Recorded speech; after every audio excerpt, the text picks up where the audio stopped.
Hello everyone, welcome back to my channel and I hope that you're all doing very well. So in today's video, we'll be discussing a short story written by Rabindranath Tagore, that is Subha. So before the short story goes on, let's quickly see the introduction to the author, that is Rabindranath Tagore. He was born on 7th May 1861 in Calcutta and he is one of the most renowned poet, playwright, writer, composer, social worker, philosopher and painter in India. तो रविंद्रनाथ जी का जन्म हुआ था 7 मई को 1861 में कैलकाटा में और वो एक बहुत ही ज़्यादा famous poet, playwright, writer, composer, social worker, philosopher and painter रही हैं। So it's the little introduction to the author. अब हम चलते हैं हमारी शॉर्ट स्टोरी की तरफ जो है सुबह। तो सबसे पहले हम इस स्टोरी का थीम जान लेते हैं जो कि क्या है, लैंग्वेज ऑफ साइलेंस। फिर है फियर यानी डर, फिर है लोनलीनेस अकेलापन, फिर tradition and cruelty and selfish, innocence, isolation and control. तो ये सारे थीम्स हैं हमारी शॉर्ट स्टोरी के। अब हम देख लेते हैं कैरेक्टर्स।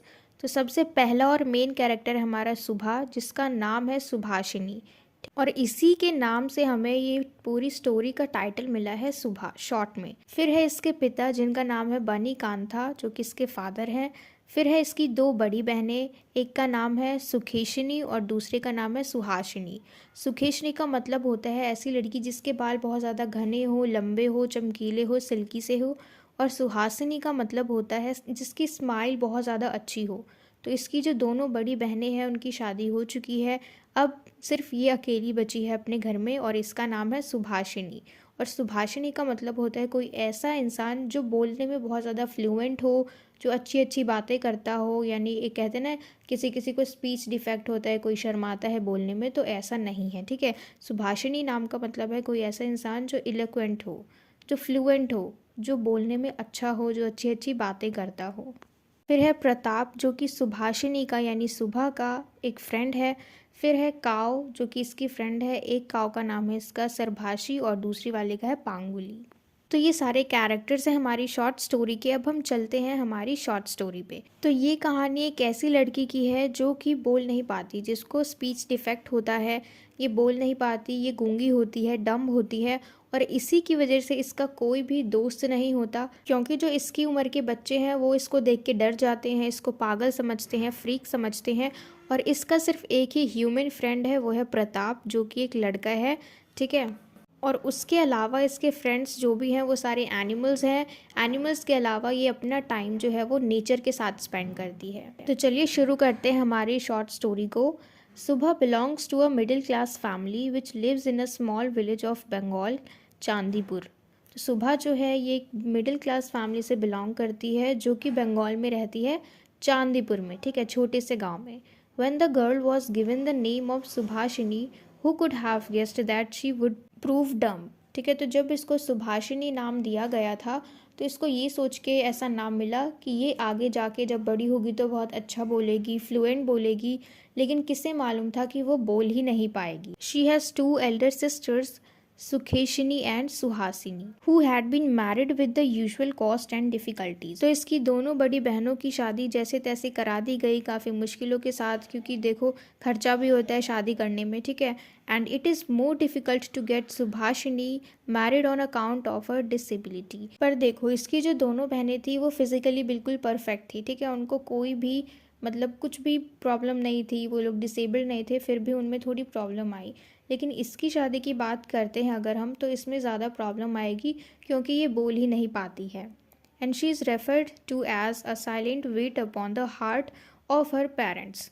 और इसको कैसे माना जाता है कि ये साइलेंट वेट है, यानी शांत सा वेट, ऐसा बोझ जो शोर न मचाए। शांत किस लिए कहा गया है, साइलेंट इसलिए कहा गया है क्योंकि वो बोल नहीं सकती और उसको बोझ बताया गया है, ठीक है, कि वो अपने फादर और मदर पे एक तरीके से साइलेंट वेट है क्योंकि वो बोल नहीं सकती। People call her curse sent to her father's house. और लोग क्या कहते हैं, किसके फादर के घर में एक कर्स है यानी एक श्राप है, और वो कौन है, Subhashini. All this comments make her feel detached from everyone around us. और ये सारी बातें इसको इन सारे लोगों से दूर करती है जो भी इसके आसपास हैं। Her parents specially her mother is deeply apprehensive of her disability. देखो इसके पेरेंट्स स्पेशली इसकी मदर जो है, इसकी मदर को बिल्कुल भी नहीं पसंद है ये, क्योंकि ये डिसेबल्ड है और इसकी मदर को ऐसा लगता है कि सच में वो बोझ है उनके ऊपर। While her father loves her dearly, her mother regarded her with aversion as a strain upon her own body।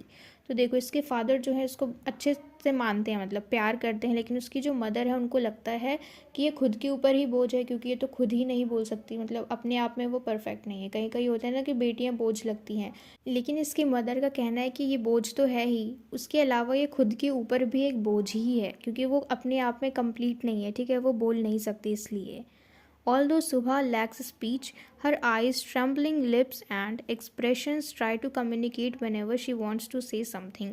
अब देखो भले ही वो बोल नहीं पाती, ठीक है, बिल्कुल भी नहीं बोल पाती क्योंकि वो गूंगी है, शी इज़ डम, लेकिन उसकी जो आंखें हैं, उसके जो होठ हैं वो थर थर आने लग जाते हैं, उसके फेस पे जो एक्सप्रेशन है ऐसा लगता है कि वो कुछ बोलना चाह रही है। मतलब जब भी वो कोशिश करती है कुछ बोलने की तो उसके फेस पे एक्सप्रेशन दिख जाता है, उसके होठ जो है वो कांपने लग जाते हैं, ऐसा लगता है कि वो कुछ बोलना चाह रही है। और क्योंकि वो कुछ बोल नहीं सकते इसीलिए इसके कोई फ्रेंड भी नहीं है, और इसके बराबर के जो बच्चे हैं, इसके एज के जो बच्चे हैं वो डरते हैं इससे।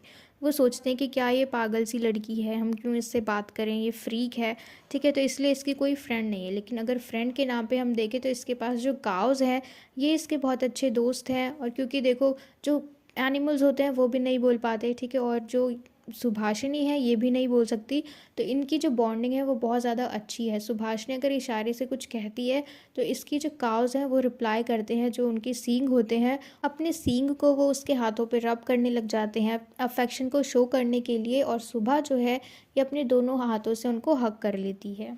And Pratap an idle fellow is Subha's only human friend. और प्रताप जो है ये सिर्फ अकेला ही ऐसा इंसान है जो इसका दोस्त है। Although they do not share much with each other because of the lack of common medium for communication, they do share a bond। देखो इन दोनों में ज़्यादा बातचीत तो नहीं होती है, क्योंकि देखो प्रताप तो बोल सकता है लेकिन सुबह नहीं बोल सकती, लेकिन ये दोनों आपस में कम्युनिकेशन नहीं करते हैं, पर फिर भी इनकी जो बॉन्डिंग है वो अच्छी है। And Pratap is without a job, he comes down the stream to catch fish. और देखो इसकी जॉब नहीं है, ठीक है, ये आइडल है, तो ये कभी कभी आ जाता है नदी में मछलियाँ पकड़ने। सुबह बिकम्स हिज साइलेंट कंपेनियन। और सुबह जो है वो उसकी साइलेंट कंपेनियन बन जाती है, यानी आती है, बैठती है, एक दूसरे को ये लोग देखते हैं और फिर उठ के चली जाती है इस तरीके से।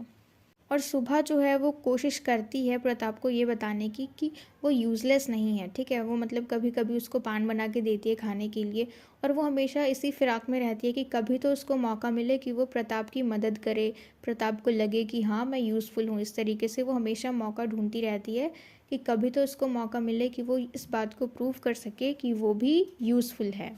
सुबह gradually grows up which increases her parents anxiety even more. तो सुबह जो है फिर देखो अब धीरे धीरे बड़ी हो जाती है, और अब इसके जो पेरेंट्स हैं वो और ज़्यादा परेशान हो जाते हैं, क्योंकि अब जब लड़की बड़ी हो रही है तो फिर उसकी शादी की बात होने लग जाती है। The villagers have started blaming the family and thinking of making them outcast. अब देखो जो विलेजर्स है, जो गांव के लोग हैं, ये इसकी फैमिली को ब्लेम करने लग जाते हैं और सोचते हैं कि अब इनकी फैमिली को वे लोग आउटकास्ट कर देंगे, गांव से बाहर निकाल देंगे। One day her father Bani Kantha comes back from Calcutta and announces that they should go there.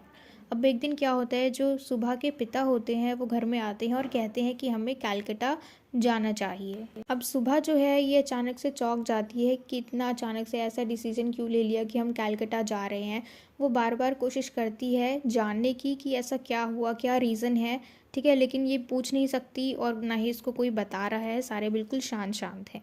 She knows that they are going to Calcutta because of her but is not aware the exact reason. अब देखो इसको ये बात तो मालूम है कि कैलकाटा जाने का सबसे बड़ा रीज़न ये खुद है सुबह, लेकिन एग्जैक्ट रीज़न नहीं पता कि क्यों लेके जा रहे हैं। One day while sitting beside the river, Pratap tells her that her father has found a groom for her in Calcutta and jokingly asked her not to forget him. अब देखो एक दिन जब ये दोनों मिलते हैं रिवर के पास, तो प्रताप उससे बोलता है कि तुम्हारे पिता ने तुम्हारे लिए एक लड़का देखा है कैलकाटा में, और उसको मजाक में बोलते हैं कि भाई तुम्हारी शादी होगी तो मुझे भूल मत जाना। She immediately runs to her father and falls at his feet sobbing Banikanta tries to console her. अब जैसे ही इसको ये बात मालूम पड़ती है, क्योंकि देखो पहले तो इसको शक हो रहा था कि इसी की वजह से कैलकटा जा रहे हैं, लेकिन क्यों जा रहे हैं अब इसको मालूम पड़ चुका है, ठीक है। तो जैसे ही इसको ये बात पता लगती है तो ये भाग के अपने पापा के पास जाती है, उनके पैरों में गिर जाती है, रोने लग जाती है। और इसके जो फादर है इसको कंसोल करने की कोशिश करते हैं, चुप कराने की कोशिश करते हैं। अब जब ये लोग कैलकटा में चले जाते हैं, one day in Calcutta her mother decks her up in good clothes and ornaments. तो एक दिन इसकी जो मदर है सुबह की, इसको अच्छी तरीके से सजा देती है, अच्छे अच्छे कपड़े पहना देती है। अब इसको मालूम पड़ जाता है कि ऐसा क्यों कर रहे हैं, क्योंकि जो लड़का है वो इसको देखने आने वाला है, ठीक है। फिर वो बहुत ज़्यादा रोने लग जाती है। उसकी मदर उसको बोलती है कि ज़्यादा रो नहीं, वरना तुम्हारा फेस जो है उस पर स्वेलिंग आ जाएगी, तुम्हारी आंखें सूज जाएंगी, तो इसलिए ज़्यादा रो मत और तुम्हें वहाँ मुस्कुराना है। As she meets the groom, the great man, after scanning her a long time, observed not so bad. He notices her teary eyes and thinks that she has a tender heart but makes no further comments. After the marriage, Subha's parents take a sigh of relief. अब देखो क्या होता है, जब ये मिलती है उस ग्रूम से यानी उस लड़के से, तो वो इंसान तो देखो अच्छा है, ठीक है, और ये कुछ बोलती नहीं है, चुप रहती है। तो ये उसकी चुप्पी को ऑब्जर्व करता है, उसकी जो आंखें हैं कि वो रो के आई है, इन सारी चीज़ों को देखता है, तो वो गैस करता है कि इसके पास कि लड़की अच्छी है, रो रही है, यानी उसका कोमल सा दिल है। ये सारी चीज़ें सोच के जो लड़का है वो सुबह से शादी कर लेता है, ठीक है। अब इसकी शादी के बाद जो इसके पेरेंट्स हैं इनको बहुत ज़्यादा सुकून मिलता है। वो सोचते हैं कि चलो जो बोझ था वो ख़त्म हो गया। But within 10 days everyone gets to know of Subha's disability. लेकिन 10 दिन के अंदर अंदर सबको मालूम चल जाता है सुबह के डिसेबिलिटी के बारे में कि वो बोल नहीं सकती। अब उनको पता लग जाता है कि सुबह की शादी इन्होंने झूठ बोल के करवाई है। She misses her parents and friends, all of those who know her language and can talk to her. यानी उन सारे लोगों को ये मिस करती है जो भी इसकी लैंग्वेज को समझते हैं, जो भी इससे बातचीत करते हैं, यानी इशारे में जो भी बातचीत करती है अपने दोस्तों से, उन सबको ये बहुत ज़्यादा मिस करती है। The narrator here indicates that her pain and tears remain unheard in this new world as no one is interested in knowing her soul. देखो अब जो नरेटर है वो क्या कहना चाहती है कि कोई भी इसको समझना नहीं चाहता। ऐसी दुनिया में जहाँ कोई भी उसको सुन नहीं सकता, जहाँ कोई भी इंटरेस्टेड नहीं है उसकी आत्मा को जानने में, यानी उसका कैरेक्टर कैसा है ये कोई नहीं जानना चाहता, ठीक है। उन सबको क्या मतलब है कि वो बोले। People have always looked at her disability and defined her, and after marriage too. The situation remains the same as there is not a single person who is concerned about her feelings.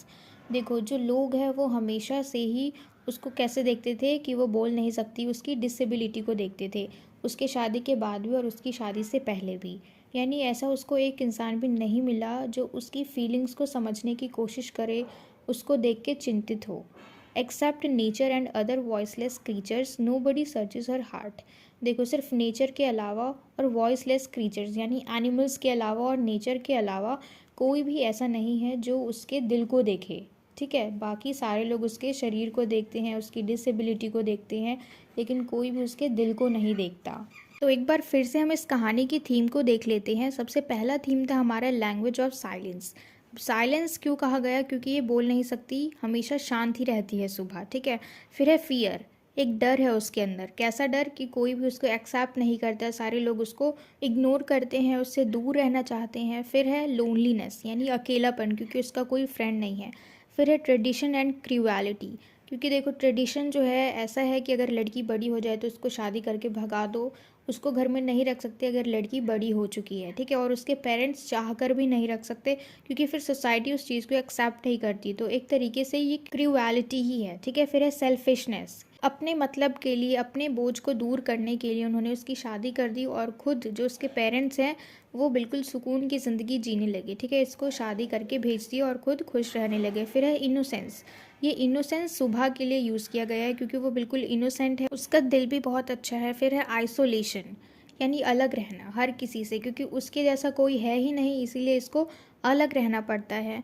फिर है control, कि लोग इसको control करते हैं क्योंकि ये क्या चाहती है क्या नहीं चाहती है। एक तो ये इनोसेंट है तो ये खुद अपनी मर्ज़ी से कुछ भी नहीं करती, ज़िद भी नहीं करती, तो इनोसेंट तो है ही, और बाकी के जो लोग हैं इसके आसपास वो इसको कंट्रोल करते हैं, ठीक है। तो ये थे हमारे सारे थीम्स और मुझे पूरी उम्मीद है कि आपको ये पूरी शॉर्ट स्टोरी अच्छे से समझ में आ गई हो। And if so then please let me know in the comment box if you like this video, and share it with your friends as well so that they can get help from it.